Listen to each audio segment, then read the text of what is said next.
నందమూరి బాలకృష్ణ నటించిన గౌతమిపుత్ర శాతకర్ణి చిత్రం కోసం సినీ లోకం అంతా కళ్ళు కాయలు కాసేలా ఎదురుచూస్తోంది. ఒక చారిత్రాత్మక చిత్రం కావడం, దానికి క్రిష్ డైరెక్షన్ తోడవడంతో ఆ సినిమాపై అంచనాలు విపరీతంగా పెరిగిపోయాయి.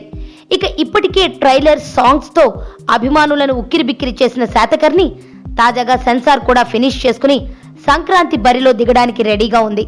ఇక సినిమా చూసిన సెన్సార్ సభ్యులు ఒక్క సీన్ కి కూడా కత్తెర పెట్టకుండా బాలయ్య సినిమాకి యుఏ సర్టిఫికెట్ ను ఇచ్చారు. అనంతరం వాళ్ళు మాట్లాడుతూ, చారిత్రాత్మక చిత్రంగా తెరకెక్కించిన ఈ సినిమా చాలా అద్భుతంగా ఉందని, థియేటర్స్ లోకి వచ్చాక రికార్డ్స్ బద్దలు కొట్టడం ఖాయమని సాక్షాత్తు సెన్సార్ సభ్యులే చెప్పడంతో బాలయ్య ఫ్యాన్స్ తమ ఆత్రాన్ని ఆపుకోలేకపోతున్నారు.